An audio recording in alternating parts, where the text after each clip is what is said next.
Okay, so we finally made it. This is the area of aircraft maintenance that gets me the most excited, avionics. Now, we've talked a lot about electric, theory and principle and some basic troubleshooting. We've talked a lot about instrumentation, and we've talked even about digital instrumentation. But this is where the metal is really going to meet the meat. We're going to start talking about radios. We're going to start talking about radio navigation and some of the more advanced navigation like techniques or instrument or systems that are out there available to aircraft now. Now, there's a lot of innovation that's happened over the past 100 years, and so we're going to have to talk about some of the old stuff that you probably aren't going to see anymore, especially if you're working in the commercial environment. You're just not going to encounter like MOSFETs, but you may if you go into any other sector of aviation. So we're going to talk about those and kind of give you an idea of what they are. But don't expect us to go like super hard in the paint with it, simply because we're supposed to be focused on heavy commercial aviation. So that's kind of going to be where we're going to head to. But you still may encounter that on your oral and practical exam. You're going to probably see it on the knowledge test, and you may be out in the field and see it out there. Even though they are starting to go away, and you're starting to see more and more retrofitting of modern avionics into old aircraft for real simple reasons. Like this is a gyro for the autopilot on the Lear, and look how big this thing is. It's humongous. But nowadays, the same gyro can fit into the palm of your hand. So it's just kind of for a practical sense, it's like some of this old stuff just needs to go away. Now, we're going to talk pretty extensively about the different systems, so that way you can understand how these systems operate, and that will allow you to understand how to troubleshoot them effectively. All right, just like any other story, we really should start at the beginning. So this picture was taken from 1917, and you can see that they're looking up, trying to communicate with an airplane via radio. So 1917, so over 100 years. I mean, what was this, 2024 now? So 107 years since the first radio went into the airplane, and there's been a lot of changes. The term avionics didn't come around until the 1970s, and for many years, aircraft had electrical devices, but weren't really like the true solid state electrical devices that we see until about the 1960 or so, and then it steadily progresses on and goes through analog, and then eventually results in digital avionics that we have today. Now, avionics continued to develop, and it went from just a small part of the airplane to growing in both size and cost. And like the 1970s, you saw like 80% of the aircraft's value is basically its radios. What you're looking at now is the station from a World War II era bomber. Then this was like the radio guy that sat in the back of the bomber that actually had to work all these different radios and do all of this stuff to just get the radios to work correctly. Now, World War II was a windfall of a time for avionics, because it took something that was very rudimentary and really started seeing, developing the technology to see like what could they do with it. You saw the first instrument landings, the first VHF omnidirectional reference experimentations, DME, all those types of technologies that would become a staple for aviation over the next 50, 60 years until GPS came online. That was really kind of the seed of it was in World War II. Okay, so the first ever radios used vacuum tubes, which you're looking at right now on the screen. Now, the vacuum tube, effectively, all there really are is an electron control valve, and we're going to talk here in a minute about like what that looks like and why it's important for the use of a radio. However, these were really, really susceptible to shock being dropped, or any number of environmental things could really mess them up. And so it didn't take very long that people had to figure out a way to make the radios work without using these old school vacuum tubes. Now, understanding how these vacuum tubes work will help us understand other components. So all that effectively a vacuum tube is a single pole, single throw switch. What's going to happen is where you're looking there on your screen where it says heater and that center coil of that vacuum tube, as it heats up the cathode, it will start to emit electrons, and those electrons will then flow to the anode, closing the circuit, and then turning on whatever device it's connected to. So imagine a vacuum tube is merely nothing other than an old switch that you're turning on and off. Now, what we've learned before is that diodes are effectively just a electrical check valve. It'll allow voltage to go from one side of a device to the other side of a device without the reverse being true, meaning that it can go one way, but it can't go back the other way. So for a radio, when you start trying to like amplify circuits and you try to pick up a signal, then add more juice to it, so that way you can actually hear what's happening or what they're saying. The diode becomes very, very useful, and it can be useful in a lot of different, very creative ways. All right, the most of the time, whenever you're working with diodes, this is what they're going to look like. Now, this one's actually off of the E-rack of a 737. It's not a diode that like you will find inside of a radio, but they work the exact same way. They're still electrical check valves. This one's just on a much higher level. The diodes inside of a radio look much different. They're going to be very, very small. Looks a lot of times similar to a resistor, but they can have different configurations. But I wanted you to see this because whenever you're troubleshooting on like an E-rack inside of one of these heavy commercial jets, you'll run across these, and a lot of times these will actually fail. They'll reverse bias, and you'll get voltage going the wrong way, and you need to be aware of that. Okay, another one that is kind of dated, but still you may run across at some point or another, is a triode. Now, this is going to be very similar to a vacuum tube, similar in a lot of ways to the diode. The main difference is that instead of just having a anode and cathode, you also have a grid. Now, that grid can serve as another place for electrons to flow and make the device a little bit more complicated and a little bit more robust to be able to do some other thing. Okay, another one that's kind of in the same vein is a tetrode, which now we have our cathode, our plate, and our control grid, but now we also have a screen grid. And so you have two different grids that are attached to the same thing. Very similar to the vacuum tube, very similar to the triode, just a little bit more complicated. And then with that complication comes a little bit more capability and places that we can employ the tetrode. Okay, so we're going to kill two birds with one stone with this graphic. Now, this graphic, if you look at it, that's actually a pentode. It means that there are 5 components to the vacuum tube now. What's been added from the tetrode is the suppression grid. It contains a suppression grid that controls secondary electron emissions from the plate at high power. Now, let's just look at this and try to understand what's happening and how these get employed, because that's going to kind of set us up for our next little bit. You have a battery that is on the right-hand side that is, putting power to the circuit. It's hitting a load resistor, which is going to cause a voltage drop. And that voltage is like they've mathed this out, so they know what voltage is going to come in. All right. As that voltage goes around, you have two different places where that first resistor, that's resistor SG, is going to probably drop the voltage probably down to 0. Is going to be my guess. And then there's another set of voltage going to that plate, so that's going to cause a buildup of electrons on that plate. Now, as a ground is applied to either one of those, the cathode, the higher resistance resistor, or the input, it's going to cause electrons to flow. As electrons flow, they're going to jump that screen grid and then go over to the capacitor, and that capacitor is going to discharge every so often, depending on how what that flow is. Now you have the cathode; it's just going straight to ground. The high resistance resistor is also dropping the voltage and then going to ground, but then you have the input over there.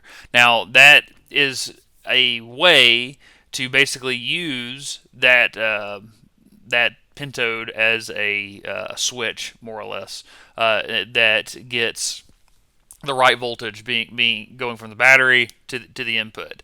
Now, this seems like a lot, but and we're going to put it together here in just a minute to kind of explain a lot of this. But I want you to see the level of complexity that's going on inside of that pentode, and that will kind of set us up to understand why things changed the way that they did, and also think about the size. I mean, we go back and look at some of those pictures of the vacuum tubes, they were huge. So if you think about, like, if you have to have several of these in a circuit, they're massive, and so you'd have, like, that's how you get, computers that are, the size of rooms and stuff, because this the only way that you put as many of them as you need in onto a circuit card is by basically putting them in something that, like, akin to a filing cabinet, and then that filing cabinet just keeps on growing, or you keep adding more filing cabinets to network them to get more computing power. All right, so let's talk about solid state devices. Finally, now all of those vacuum tubes and stuff are almost kind of like been relegated to the land of hobbyists. You don't really see them out in the wild anywhere anymore. You may find some old, like maybe a warbird that has been, kept in some sort of original state or something like that. But the vast majority of aircraft, I mean, like the overwhelming, probably 99.9% of the aircraft don't have them anymore. They've all transitioned to solid state devices of one variety or another. Now, there's going to be some variance in what level of modernity they have, been upgraded to, but generally speaking, no, you're not going to see any vacuum tube stuff. Instead, you're going to have solid state devices.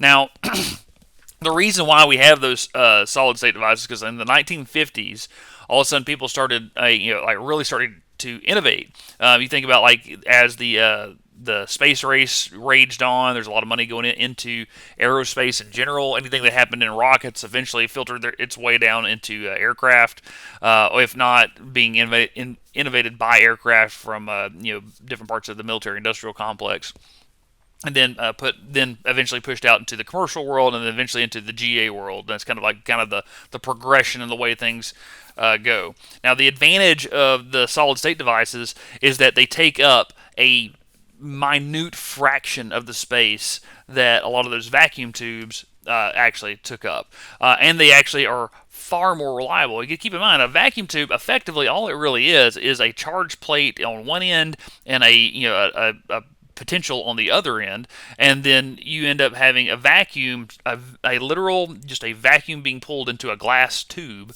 with no air in it or anything like that, on, in between. Well, as altitude changes, as weather changes, as the temperature goes up or down, or there's a hard landing, or any of that stuff, it will physically affect that vacuum, that tube, the connections, all the other good stuff, and so you end up having a lot of problems. That are just kind of inherent to using a device like that. The solid state devices, you generally don't have nearly anything like that, and because they're a lot simpler and they're a lot smaller, they're far more reliable and they're much more resilient to the environment that we're going to be operating them in. So once they were on the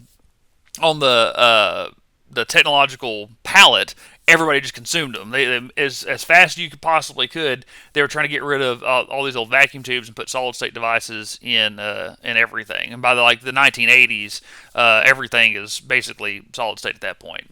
Okay, so now let's talk about what a solid state device actually is. Like, what's at the heart of a solid state device? And at the heart of a solid state device is the semiconductor. But let's review what a semiconductor is. Now, we did a whole class on this in the general semester. If you want, you can go back and find our whole class of semiconductors, and we'll talk about the breakdown and the doping and all other good stuff. This is just going to serve as kind of like a review of what they are. Now, what you have in front of you is a graphic that outlines the silicon atoms with all their valence electrons. Now, remember, a valence electron, which is labeled on the graphic, just orbits the nucleus of that atom. They just kind of go around, and every silicon atom can only have so many electrons in their valence shells. Now, the atoms can also share valence electrons, and so once you have enough of those atoms put together, then they create a lattice work of atoms with all sharing these different electrons, and there's basically no room for any other electrons as they come in. All right, but what happens whenever we dope the silicon with another substance? Say in this situation, it's arsenic. Now, that creates a difference in the amount of electrons that can actually be inside of in a valence shell, right? So that means that since arsenic has a different number of valence electrons available to it than silicon does, that you have these extra electrons that the arsenic can hold, but the silicon can't. And so let's say you were to exit or to bump one off, like if you had like an extra electron enters into it, you have these free electrons that are in there. Well, they can take that electron that comes in, but it pushes another electron out on the other side, thus creating a flow. All right, so let's change it up a little bit. Let's say instead of arsenic, which has that extra electron, let's say you had boron that was in the middle of all that silicon. Then what would end up happening is, since boron doesn't have as many electrons as arsenic does, you create holes because there's not an extra electron in the boron, which means that like now it's super attractive because it's trying to fill those or the silicon's trying to fill those gaps in its valence shell.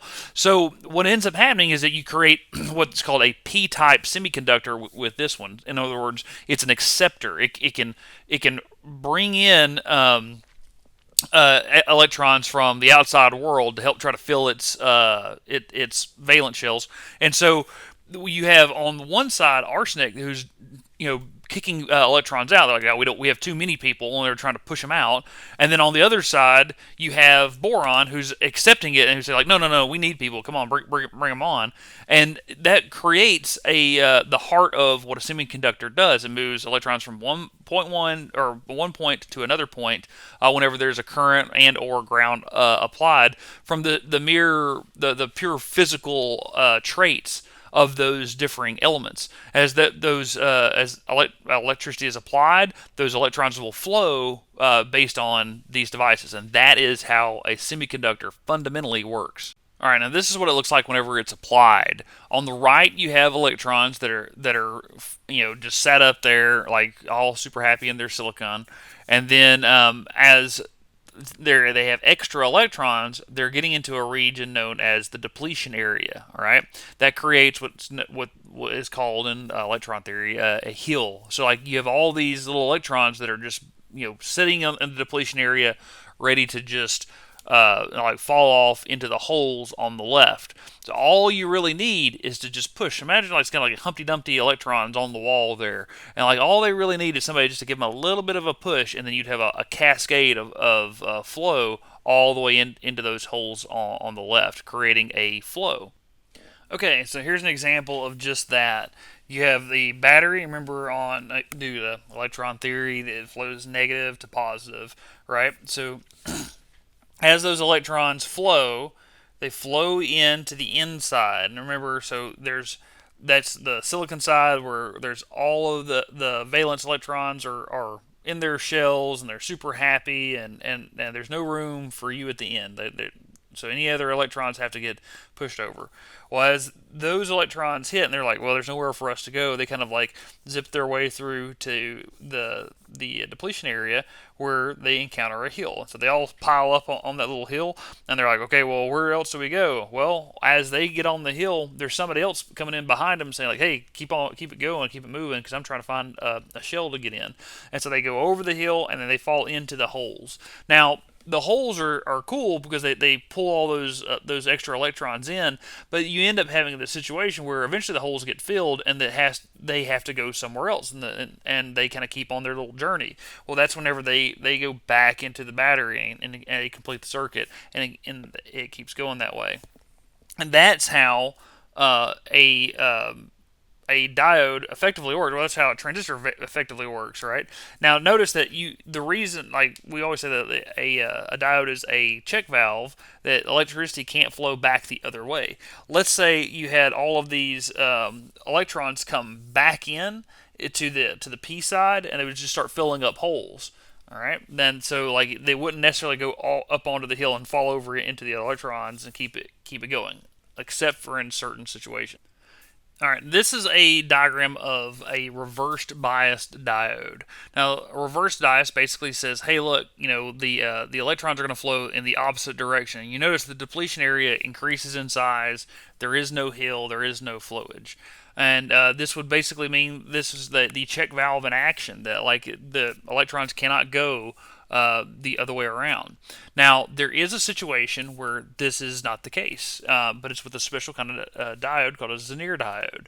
Now, a Zener diode, what ends up happening is that those electrons will flow and they'll pile up on that P side, and they'll just keep on piling, they'll keep on piling, they'll keep on going until there's just so many of them. All of a sudden, there's what's called an avalanche flow, which I mean that as that avalanche flows, is basically like an avalanche on the side of a mountain. Like all of a sudden, there's this massive influx of electrons onto the inside, and they all flow, at a high rate of current. And once that flow starts, it just stays high and it keeps on going. And just like this, like imagine this like torrent of electrons coming through the diode and off to wherever it's going to be piped to. Now, why would you want that? Well, if you had a situation where current got too high and you wanted to change the circuit, kind of like a fail-safe switch, that's when you would want to employ a Zener diode and allow current to flow a different way than what it normally would. A good example of this that we kind of learned the hard way when we got the Learjet is there's a Zener diode integrated into the ground power circuit. So that way, if you run too much current through ground power, the Zener diode will reverse bias and basically it kills the current flow. Well, there's no indication in the cockpit, so since that happened, we also went on battery power and didn't really notice it until all of a sudden the lights started getting dim, and we're like, "What's going on here?" And then at that point, it was too late. The batteries had been run dry because we were running fuel pumps, hydraulic pumps, and all this other kind of stuff. And so that would be an example. The reason why they integrated that and didn't last very long, eventually Lear took that feature out because you want to be able to do a lot with ground power. Is they were afraid of like a runaway current situation coming from ground power, which could start fires or burn up all kinds of things. But that's kind of like an example of how a Zener diode can be employed on an aircraft electrical system. On a radio, there's a bunch of different places where this could happen, and they're far more common in the electronics world than they are on kind of like the more macro layout of electrical circuits. Okay, so we've been talking about diodes, but let's talk about the transistor because effectively that's kind of where all this is going. The transistor, this is the symbology for it. Your P and N sides can be arranged as either a PNP transistor or an NPN transistor, depending on what you're trying to accomplish. If you look up top, that's typically what they look like if you're going to see them on a circuit card somewhere or you're going to install one, which you shouldn't unless you get into doing bench avionics. And if you do start doing bench avionics, that's kind of like its own world. But just so for your own personal knowledge, that's kind of what they look like. The most common one that I've seen is either going to be on either the far left that has like the little chrome dome kind of thing, or the other one that has the screw hole plate that comes off that's going to get mounted somewhere. However, those both of them can look like other things as well. So you want to make sure that you have the right part number that you're looking at. That is the transistor before you start, taking them off with a soldering gun or something else like that. Now, on the bottom here, we have the emitter collector base diagram.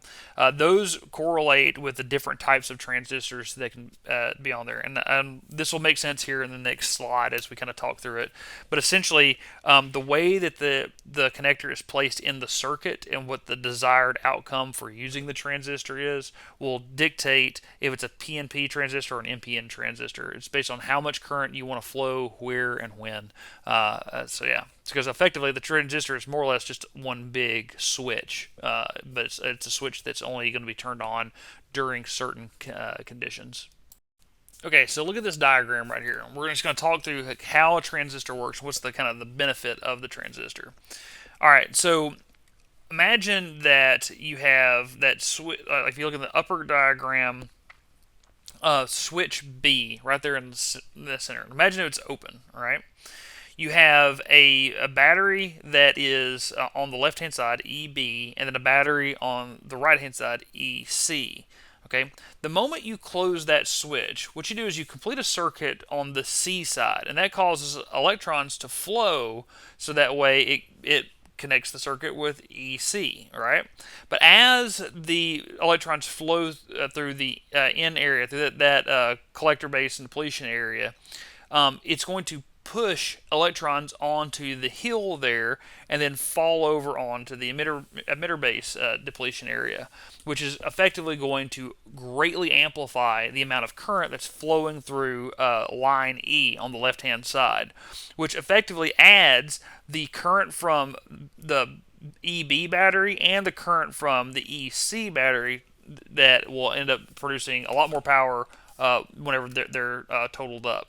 And so when we do that, we're going to turn around and create.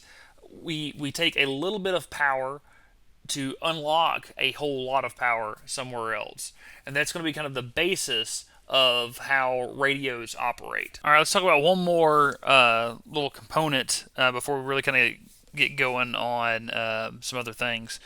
One is a silicon controlled rectifier, or an SCR. In the case of the graphic in front of you is a triac. Now, let's first talk about what's an SCR.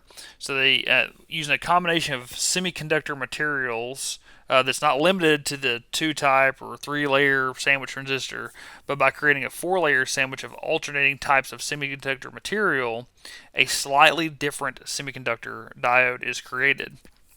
So, as in the case of the 2-layer diode, circuit current is either blocked or permitted to flow through the diode in a single direction. But with a 4-layer diode, sometimes known as a Shockley diode, there are 3 junctions. The behavior of the junctions and the entire 4-layer diode can be understood by considering it to be 2 interconnected 3-layer transistors. So the transistor behavior includes no current flow until the base material receives an amplified voltage to the narrow depletion area at the base emitter junction. So the base materials in the 4-layer diode transistor model receive a charge, and from the other transistors collectors. With no other means of reducing any of the depletion areas at the junctions, it appears that the current does not flow in either direction in this device. However, if a large voltage is applied to a forward bias anode or cathode, at some point the ability to block the flow breaks down and current flows through whichever transistor is charged. The collector current then charges the base of the other transistor and the current flows through the entire device. So if you're looking at the graphic in front of you, that is a triac, which is a type of an SCR. All right. Now that's what they on the left-hand side. That's what they look like. If you're just like going to look at them on a circuit board, then you have their schematic of how they operate, allowing current to flow both ways, depending on which way the current is flowing into that SCR, and then you have the terminal. But like the thing I really want you to pay attention to is that this is the first time we're seeing a waveform in our class. Now, a waveform is going to be the product of alternating current. If you remember the way we talked about alternating current being generated, there's an armature that swings around through some magnetic fields, and that creates a pulse of electrons. Every time it swings through that magnetic field, it grabs a bunch of extra electrons and shoves them down the line. Right now, these can be negatively or positively charged. That means that if you follow that S wave, that sine wave there, as it goes up, it's positively charged, and then as the armature leaves the magnetic field, it starts to taper off, and it enters the next magnetic field, which is negatively charged, and the reverse happens, and it goes up and down, up and down. All right, now that's just a AC generator just doing its thing. It's just oscillating like that. Well, whenever you start throwing in some of these control devices into it, you can create waveforms that are really, really interesting. So like for instance, using this triac, if you just kind of follow that output waveform there from left to right, there's no current, no current, no current, even though it's being charged. But then all of a sudden it hits the point where it's going to release some current, and then it opens up, and then also now it discharges all of that opens up and lets the generator pulse all the way to the very bottom to where it goes to negative. But then we're on to the other side. The current starts flowing the other way, and the same thing happens in reverse to where like there's no current, there's no current, there's no current. Then all of a sudden it opens up, and then it allows for the generator to push electrons through as it tapers off until it gets to zero, and then the reverse happens again. That allows for us to have little pulses and be very, very methodical about the way that the waveform in the circuit actually looks. Now, this may seem to be like, gee whiz, okay, who cares? But this is going to become the basis of how we transmit data primarily. You can use it for a bunch of different things, but like this is the beginnings of digital electronics, like right here that you're seeing for the first time. Okay, so another device that we want to talk about are field effect transistors. All right, so the field effect transistor is commonly used in electronic circuits. It's a P and N type material, a lot like the transistor that we just looked at, and it contains only one junction of two types of semiconductor materials, what makes it unique. It's located at the gate where it contains the main current carrying portion of the device. And because of this, when the FET has a P and N junction, it's known as the junction field effect transistors. Now, the one that you're looking at right now is a MOSFET, a metal oxide semiconductor field effect transistor, or MOSFET. MOSFETs are where they were fairly popular for a while, probably into the 90s before they kind of started getting replaced. But back in the day, this is one of the bread and butter components that a lot of avionics technicians had to contend with. So as with most FETs, MOSFETs come with the N channels and P channels. They can also be constructed as depletion mode or enhancement mode devices, depending on how they are going to end up being used. This is analogous to a switch that's normally open or normally closed. In depletion mode, MOSFETs have an open channel that is restricted or closed when voltage is applied to a gate, which is normally open. In enhancement mode, MOSFETs allow no current to flow at zero bias to create a channel for current flow when voltage is applied to the gate, which is normally closed. No voltage is used when the MOSFETs are at zero bias. Millions of enhancement mode MOSFETs are used in the construction of integrated circuits. They are installed in the complementary pairs, such as that when one is open, the other one is closed, or vice versa. This basic design is known as complementary MOSFETs, or you'll see it written as CMOS in different places, which is the basis for an integrated circuit design in nearly all modern electronics.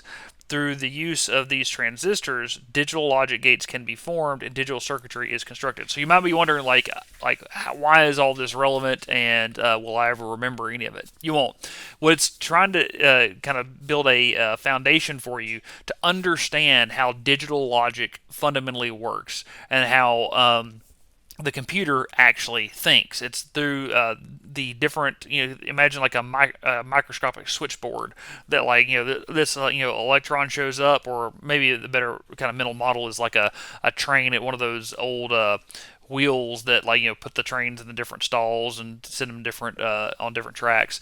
That, like, the MOSFET is effectively saying, like, okay, you guys are coming this way, you're going to go over here, and then, like, okay, well, now we've changed our configuration, you guys are going to stop, you guys are going to come, and try to direct traffic, almost kind of like a little ATC, but like on a very small level inside of the electronics. In doing that, you start to enable these different current flows, and you start to enable decisions to be made. If current is flowing this way, current will then flow out this way. Or if current's flowing that way, well, then it's going to come back and go over here, or whatever. That starts to be the foundation for your AND gates, your OR gates, so on and so forth. And we're going to kind of build up to that here in a little bit. Okay, so one more device that I want to kind of talk to you about, and let your brain kind of take a chill, because like some of these transistors, FETs, MOSFETs, you name it, triacs. They can be kind of confusing. One that you're very familiar with is an LED. Everything these days have LEDs, and like they're just getting bigger and more prolific as time goes on. Nowadays, most of your landing lights are LEDs. They don't generate nearly as much heat. They don't generate nearly as much current, and they're usually 10 times as bright. It seems like. And this graphic that you're looking at now kind of tells you what voltage you need to have to for things to emit certain colors. So you think of like your like little small like Arduino board if you get one, it has different LEDs. Well, it'll turn around and show you like, hey, look, you have to have at least like this amount of current or this amount of voltage going through there to emit these different lights. So LEDs, all they are is just a diode. So it's a light emitting diode. Except for whenever the current flows through the LED, it emits a little bit of light rather than anything else. And we can get into the details of like how that works in class. It's not really overly important, but just know that these are effectively LED, they're diodes, and they just happen to emit light. But now let's talk about like basic analog circuits. Okay, and before we really get too much further, I do want to make a plug for a book. This is called The Art of Electronics. It is just the book, the Bible on all things electronics. If you like stuff like this is a book that you're going to absolutely have to have. It'll make you a better avionics technician if that's the way you want to go. Know that a lot of the stuff that's in this book is a little bit older. Think about it like kind of just right as digital was like really kind of coming into its own, I would say. And so there's a lot of these old analog devices that are in there, and they'll talk about it ad nauseum. So you can learn all there is to learn about electronics in there. And then I also want you to know about the NCAT. So we've talked about making this a course that you can take here at the school, and we probably will in the future. But the NCAT is it's a aircraft electronic technician certification, and there's several other certifications that NCAT offers. NCAT's the organization that puts it on. They aren't ever you never see these. Well, I won't say you never. I have seen them before where it's a kind of a preferred certification to have trying to get a job, but it's never like a hardcore required one, or at least I haven't seen a job that's actually made it a requirement. However, the stuff that you're going to learn in here is like this type of learning, but just to a extreme degree, and so you'll learn all kinds of really good stuff. So if you ever want to get into the world where you're like creating things, like you're in the experimental world, or you're in some sort of manufacturing or part of a startup or something like that, this kind of knowledge can actually be really, really helpful because you're trying to figure out how to build something. The vast majority of us will never have to know like what a MOSFET is and how to troubleshoot and all that other good stuff. What you're basically going to do is you're going to follow a FEM, or you're going to do like a kind of a high level of troubleshooting, to where you're not going to get down into the component level of a box. However, there are some people that are just kind of wired that way, and this could be a really good thing for them to do. Having your NCAT will absolutely let you open a lot of doors for you, and it definitely cultivates your thinking in terms of how to be a really good avionics technician.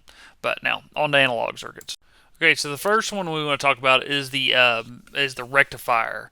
So rectifiers just take AC voltage and they turn it into DC voltage, and they're one of the most commonly used type of circuits in aircraft electronics.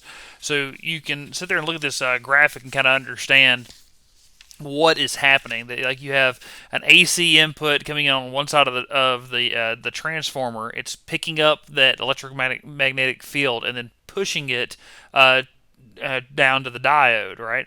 Well, but like as the AC inverts and it goes negative, the diode won't allow current to flow, so you only get the positive half wave that's coming up. Now, the result of this is pulsating a pulsating DC wave. But the downside of it is that you're literally using twice the amount of electricity to produce half the output because you're wasting that bottom part of the sine wave. Okay, so the answer to that problem is a full wave rectifier, and so as you would imagine, it is a full wave. So how does that work? So we're gonna look at A and B here on this graphic. So A has your typical like your rectifier that we just showed. That like, hey, look, here's we're on the positive stroke of the generator. It does all the things that we just talked about, and it produces a positive wave, right?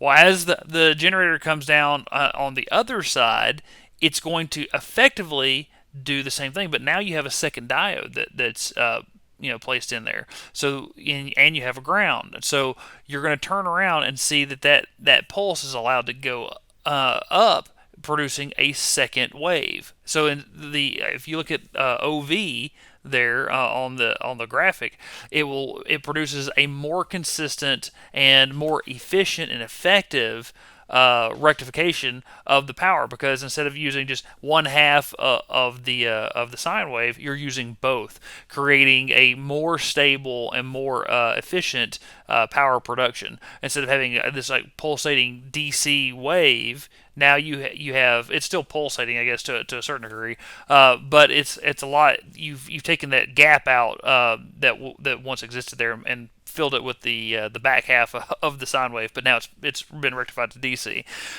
Now, if you look at that OV, that gap in between the two peaks, imagine having two more of those cycles, but then offset just by a little bit.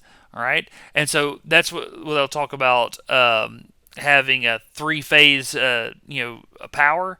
That's what three-phase power is. Is that like you have these little bumps. That's a one phase. It'll kind of come and go. You'll see like it'll lighten up and then dim, lighten up and dim. Well, whenever you have the second phase, it might go like light and then a little bit dim. But then by the time you get the third phase in there, that offsets the gap in those two other peaks.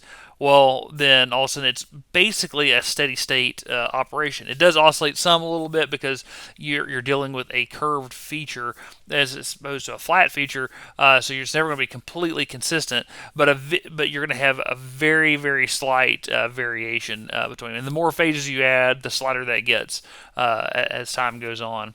But that is a full wave rectifier. Okay, another way to accomplish the same thing is with a bridge transformer.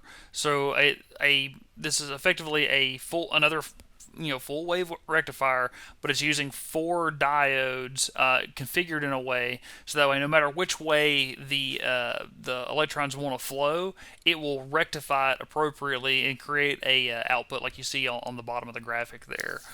You can layer these much the same way we just showed on the last one, so that way you get the different phases that are offset of each other, so that way you get a nice smooth power band rather than a bunch of oscillations up and down. But whenever you hear about a bridge type full wave rectifier, or a bridge rectifier or bridge transformer, that's what they're talking about, and this is the configuration of the diodes to make that a possibility. Okay, another common circuit that you'll see in electronics are amplifiers. So all an amplifier does is change the amplitude of an electric signal. So and there's three types. There's common emitters, common collectors, and common base amplifiers. And they use transistors. That's where those names originate from. And so we're going to talk right now about the common emitter amplifier. So all a common emitter amplifier does is it controls the amplitude of the electric signals and inverts the phase of that input signal. So on this graphic here, you have an AC generator that is going to go around to a transistor. That transistor is going to go into the circuit, and then it's going to amplify that voltage that comes out of the speaker, and then return. All right. Now what's happening is that the input it creates a mirror image of itself on the output side. So you can see that the two amplitudes are literally like, just a mirror image. If it was a complete reflection of one or the other, that is what a common emitter amplifier does. Is just simply like, notice that the amplification side of it is not really there as much as the inverting of the sine wave is. Okay, so this is a common collector amplifier. The common collector amplifier are characterized by high current gain but virtually no voltage gain. So these are built to increase the current but not let the voltage jump up with it. The input circuit and the load circuit in this amplifier share the collector terminal of the transistor used, and because the load is in series with the emitter, both the input current and the output current run through it. This causes a directly proportional relationship between the input and the output, and the current gain in this circuit configuration is high, and a small amount of input current can control a large amount of current flow from the collector to the emitter. Okay, a third type of amplifier circuit is using a bipolar transistor is the common base amplifier. In this circuit, the shared transistor terminal is the base terminal. This causes a unique situation in which the base current is actually larger than the collector or the emitter current, which is kind of weird.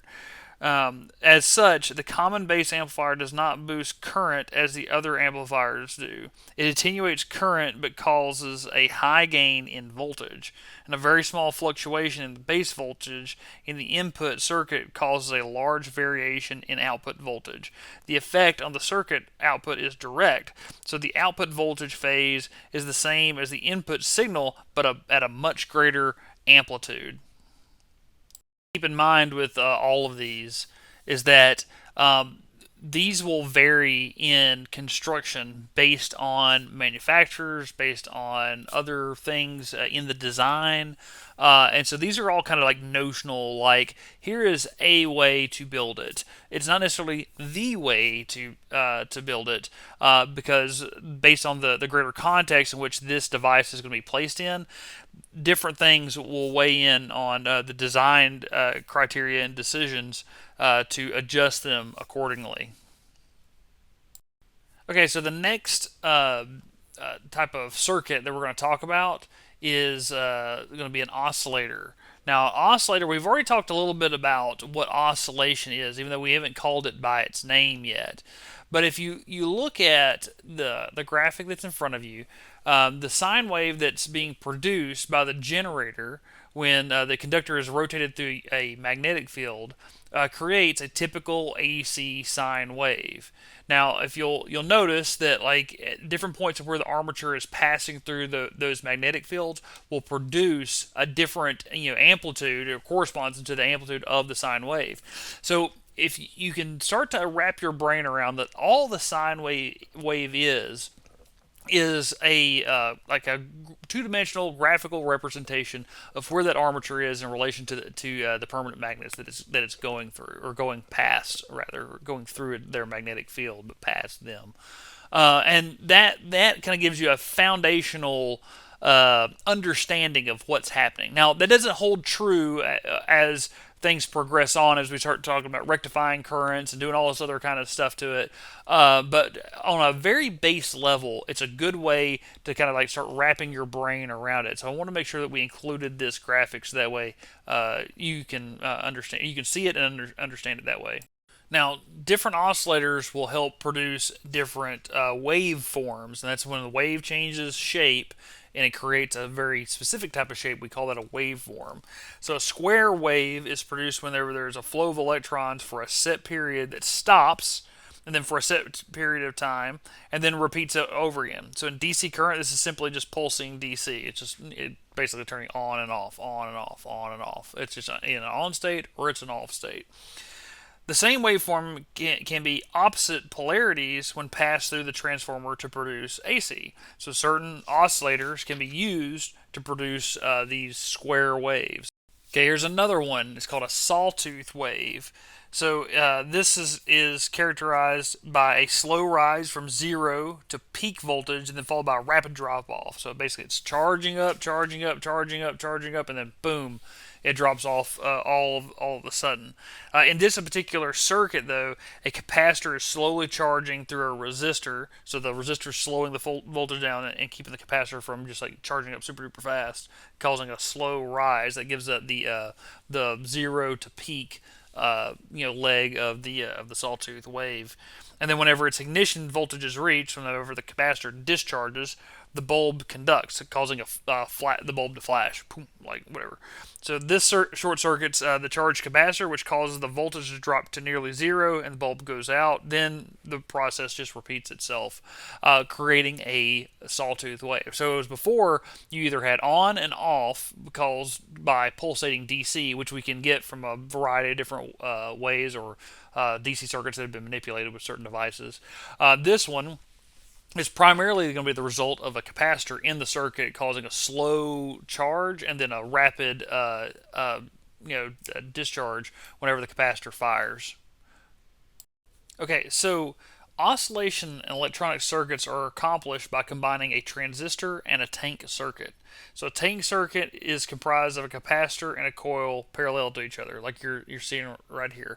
So if you're looking at that graphic, the capacitor is in the center, and then on the Charlie side, the C side, there's the coil. So there's your tank circuit.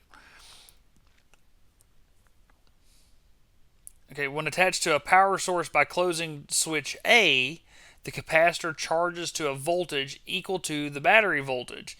It stays charged, and when the circuit to the battery is open in switch position B, when the switch is put in position C, the capacitor and the coil are in a closed circuit. The capacitor discharges through the coil, and while receiving the energy from the capacitor, the coil stores it by building up an electromagnetic field.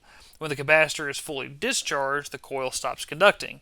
The magnetic field collapses, which induces a current flow. The current charges the opposite plate of the capacitor, and when completely charged, the capacitor discharges into the coil once again. Now, the magnetic field builds up again and stops when the capacitor is fully discharged. The magnetic field collapses again and then induces a current that charges the original plate of the capacitor, and the cycle just continues to repeat ad nauseum, causing a dampening effect in the waveform, as you're seeing there on the bottom of the graphic. Now, this oscillation of charging and discharging the capacitor through the coil would continue indefinitely if the circuit could be built with no resistance, but it's not physically possible. There's always going to be some sort of power loss in any circuit that's out there. However, a circuit can be built using a transistor that restores losses due to the resistance. There are various ways to accomplish this, and we're going to talk about them here right now.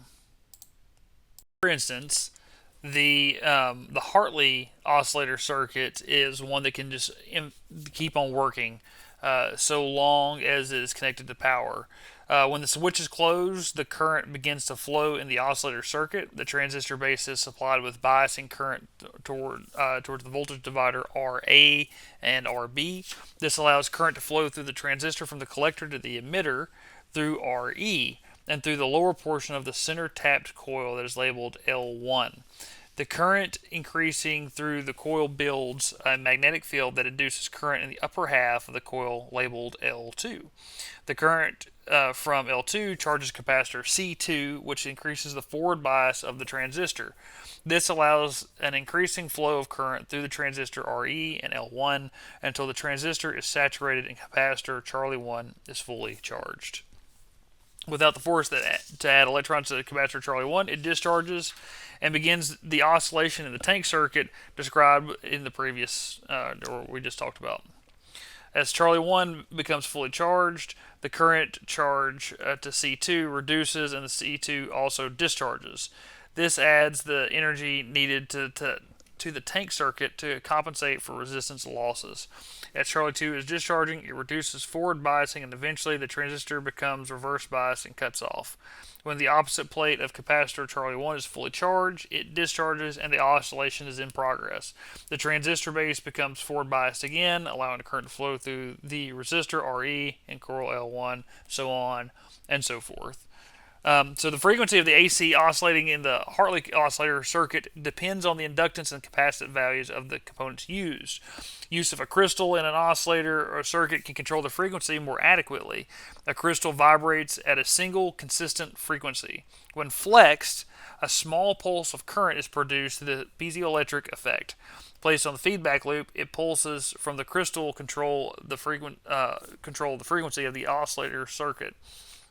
The tank circuit component values are tuned to match the frequency of the crystal, and oscillation is maintained as long as power is supplied.